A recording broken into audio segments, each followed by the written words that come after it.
سلام. پالایشگاه آرامکو در آتش، اما مقصر کیست؟ حوثی‌های یمن یا سپاه پاسداران؟ تا دقایق دیگه چراغ‌ها رو براتون روشن می‌کنیم.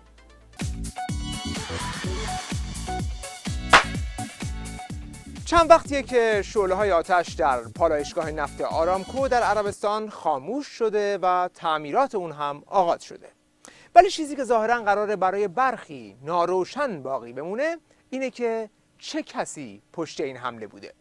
چون کسی که این حمله رو اجرا کرده داره با تمام قوا میجنگه که شعله‌های آتشی که روشن کرده به سمتش نیاد. ضرب شست به سعودی ها 1200 کیلومتر در قلب عربستان. کار 10 پهپاد یمنی بود که زد به قلب تپنده آرامکو. ارگان‌ها و مقامات حکومت آخوندی از همون شروع حمله تمام قوا دارن توجهات رو هل میدن به سمت یمنی‌ها که بله کار ما نبوده و چند تا پهپاد بوده، از اینا که همه میتونن بخرن. این حوثی‌ها هم رفتن دم مرز، 10 تا از اینا بلند کردن، 1200 کیلومتر بردن توی خاک عربستان و بعد هم یه مرکز صنعتی رو زدن که فقط هشدار بدن. اینا بیمارستان نزدن که شما ناراحتید. اینا یک مرکز صنعتی رو حمله کردند برای اینکه به شما هشدار بدن. درس یاد بگیرید از این هشدار، به فکر این باشید که جنگ در منطقه خاموش بشه. بله، پس کل داستان فقط یک هشدار بوده، چیزی نشده که چرا اینقدر ناراحت میشید؟ حالا تازه باز خوبه نگفتن که خود عربستان به خودش موشک زده، چون سابقا هر جایی که پاسدارا و نیروی قدس حمله میکردن یا یک عمل تروریستی انجام میدادن بعدش میگفتن که کار خودشون بوده. یادمون نرفته که اون قضایای اشرف و بمبگذاری پاریس و حالا این بار قرار بوده که اینا حمله کنن بعدش حوثی‌ها به عهده بگیرن. به همین خاطر طبق سناریو جیره‌خوران یمنی نظام بلافاصله مسئولیت حمله رو به عهده گرفتند. سخنگوی نیروهای مسلح یمن هم خیلی رسانه‌ها رو معطل نذاشت و با صدور بیانیه‌ای هم مسئولیت این حمله رو بر عهده گرفت و هم برای عربستان خط و نشون کشید. ان عملیاتنا القادمه. فقط چیزی که باورپذیری این سناریو رو کمی مشکل میکنه اینه که این عملیات نقطه زنی در عمق 1200 کیلومتری عربستان با کدوم تکنولوژی حوثی‌ها انجام شده؟ چون اونچه که از توانمندی حوثی‌ها تا به حال ارائه شده موشک اندازهای دوش پرتاب RPG بوده با برد مؤثر 300 متر یا موشک‌های پرتاب شونده از بالای خودرو از نوع حلبی با کاربرد دوگانه که در جای دیگه به عنوان لوله بخاری ازشون استفاده میشه. بابا اینا که تا دیروز خودتون میگفتید که یه دولول ضد هوایی ندارن باهاش هواپیما بزنن، اینا که مال این حرفا نیستن. عربستان 6600 تا موشک رفته خریده. 6600 تا موشک برای یمن میخواد؟ یمن اصلا موشک نمیخواد. یمن هواپیما دارن میزنن برمیگردن، هیچ کم نمیتونه بزنشون. اگر این حوثی‌های جیره‌خور قاسم سلیمانی میتونن توی برد 1200 کیلومتری نقطه بزنن، پس منم احتمالاً میتونم رقیب مسی برای دریافت توپ طلا بشم. اما چیزی که بیشتر روشن میکنه که آیا حوثی‌های یمن این حمله رو اجرا کردند یا نه اینه که ببینیم این حمله از کدوم جهت صورت گرفته.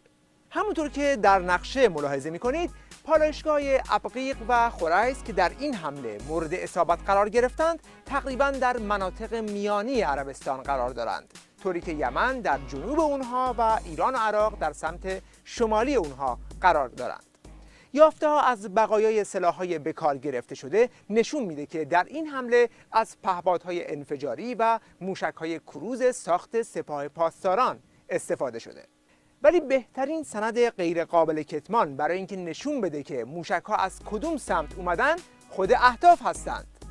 مثلا وقتی به این تأسیسات نگاه می‌کنیم می‌بینیم که در سمت جنوب همه چیز سالمه، لوله‌ها برق میزنند و در سمت شمالی اما همه چیز زغال و سیاه شده.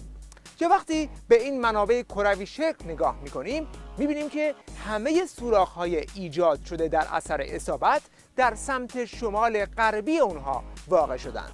یعنی اگر این سمت شمال باشه و این ور جنوب، همه سوراخ‌ها در سمت شمالی منابع در یک خط ایجاد شدند. برای مثال اگر شما این توپ رو یکی از مخازن پالایشگاه فرض بگیرید، اونطور که مقامات رژیم میگن حوثی‌های یمن از جنوب زدن، یعنی اینکه موشک از سمت جنوب اومده، از هدف رد شده، زده رو ترمز، بعد دندقب از سمت شمال خورده به هدف. خب این چیزیه که هیچ کارشناس نظامی نمیتونه باور کنه. ولی خب ظریف میگه که حوثی‌های یمن به عهده گرفتن. Then they should look for who did it. But for Who do you think did it? I don't know. I think the Yemenis have announced, declared responsibility. I should take it as that. و یک اتفاق دیگه‌ای که قرار نبود رخ بده اینه که 3 تا از موشک‌ها در مسیر فرمان ناپذیری کردند و زودتر سقوط کردند و وقتی محل سقوط اونها رو بررسی می‌کنیم می‌بینیم که به طور اتفاقی همه در یک خط از شمال به جنوب به سمت هدف افتادند. یعنی چجوری میشه از جنوب زده رفته بالاتر از هدف، بعد چرخیده سوخت تموم کرده همونجا درازکش افتاده. اما حوثی‌های یمن به عهده گرفتن. در ضمن طبق گفته سپاه پاسداران برد موشک‌های کروز حداکثر 700 کیلومتره. ولی نکته جالب اینه که پالایشگاه‌های آرامکو در فاصله بیشتر از 700 کیلومتر از مرز یمن قرار دارند و با مناطق تحت کنترل حوثی‌ها در یمن هم بیشتر از 800 کیلومتر فاصله دارند. ولی خب این میگه حوثی‌های یمن به عهده گرفتن. I don't know. I think the Yemenis have announced, declared responsibility. حالا که روشن شده که حوثی‌های یمن نزدن، سوال پیش میاد که پس چرا اومدن سریع مسئولیتش رو پذیرفتند؟ پاسخ اینجاست، چون بهشون گفتن که باید بپذیرید. دقیقاً 1 ماه پیش یک هیئت از همین حوثی‌ها پیش عظما بودن و اونجا احتمالاً بهشون گفته شده که ما میزنیم، شما به عهده میگیرید. در دیدار عصر امروز هیئتی از جنبش انصارالله یمن با حضرت آیت الله خامنه‌ای رهبر معظم انقلاب اسلامی نامه آقای سید عبدالملک بدرالدین رهبر جنبش انصارالله تقدیم ایشان شد. دلیل دیگه ای که مشخص میکنه که چه کسی پشت این حمله بوده و دنبال زدن تأسیسات نفتی عربستان بوده، طرحهایی است که خودشون توی تیویریش رونمایی کردند.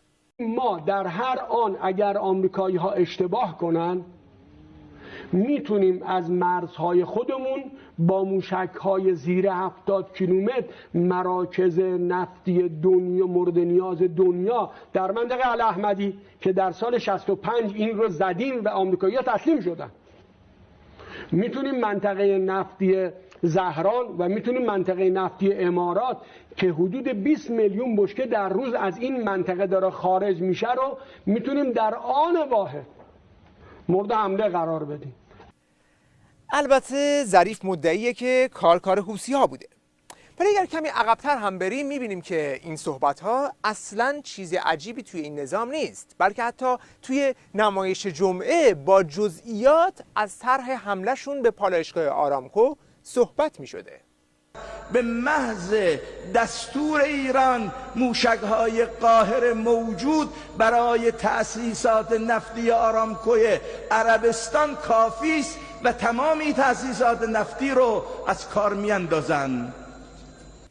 پس اینجا هم صحبت از این میکردن که اگر کسی آرامکو رو بزنه با دستور نظام آخوندی این کار رو انجام داده. بابا دیگه به چه زبونی بگه که ما میخواستیم آرامکو رو بزنیم؟ اما حالا که آرامکو رو زدن و معلوم شده که شلیکام از سمت شمال بوده، همین علم الهدی شاکی میشه که چرا ما رو متهم میکنن. بابا رادار که از یه طرف چک نمیکنه، رادار داره میچرخه، تمام 4 طرف آسمان رو تحت کنترل دارد، شمال و جنوب نداره که پهباد از جنوب نیومد از شمال اومد. بعدم میگن پهپادار ایران فرستاد، ایران رو متهم کنن. مگر اینجا ایران نبود که میگید از شمال اومد از جنوب نیومد؟ مگر شمال و جنوب فرق داره؟ هم جنوبتون ایرانه هم شمالتون ایرانه. با بالاخره تو ما رو تعیین تکلیف کن. اولش میگی چرا متهم میکنن، بعدش خودت میگی که فرقی نمیکنه چه از شمال زده باشن چه از جنوب، ما بودیم. این دیگه یک نمونه بدی از دو جای خوری آخوندیه که هم میخواد از توبره بخوره هم از آخور. حالا یا مثل این یکی که خیلی واضح‌تر داره میگه ما پشت این حمله بودیم. اون روزی که مسئولین ما اعلام کردند که اگر نفت ما صادر نشود هیچ نفتی از خلیج فارس صادر نخواهد شد، اونها خیال میکردن ما تنگه هرمز را میبندیم، ولی نمیدانند که مردم مظلوم، جبهه مقاومت، انقلابیون وارد صحنه خواهند شد و بزرگترین ضربه را بر دشمنشون وارد خواهند کرد. آره دیگه، پس این مردم مظلوم بودن که پهپاد بلند کردن، موشک پرتاب کردن که باهاش نقطه تو تأسیسات آرامکو زدن. انگار که مثلا پلی استیشنه که هر کی بره بخره. اما خب یک کم که گذشت و از داغی در اومدن، کم کم گوشی دستشون اومد که عجب غلطی کردن و ممکنه براشون خیلی گرون تموم بشه. به خاطر همین سرتشتک سپاه یعنی سلامی، همون لات کوچه های خلوت عظما رو فرستادن توی میدون تا با یک استدلال خیلی قوی همه رو قانع کنه که اصلاً کار نظام نبوده. و بدانید هر کاری میکنیم میگوییم،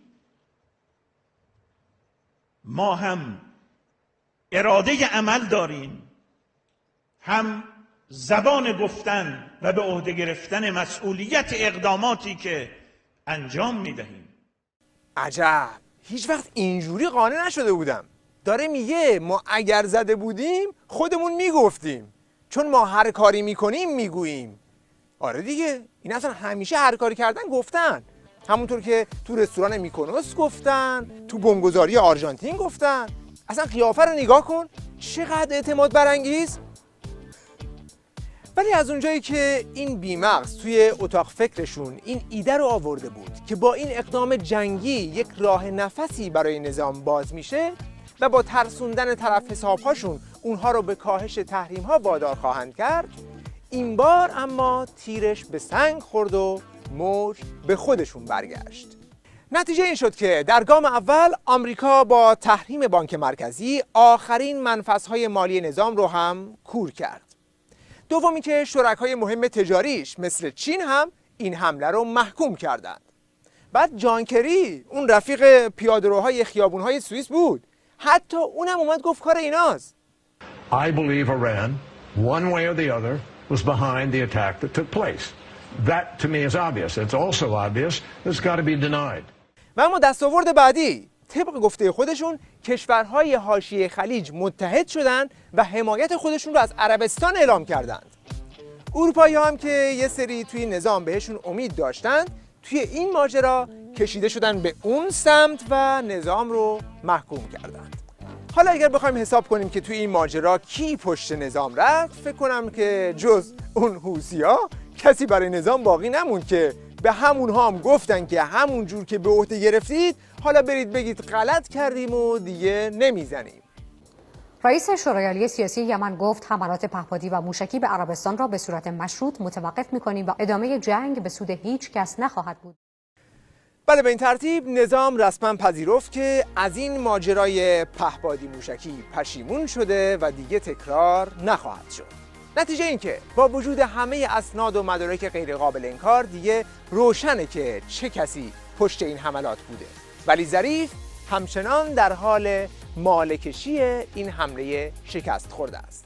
I don't know. I think the Yemenis have announced declared responsibility. شب خوش و خدا نگهدار.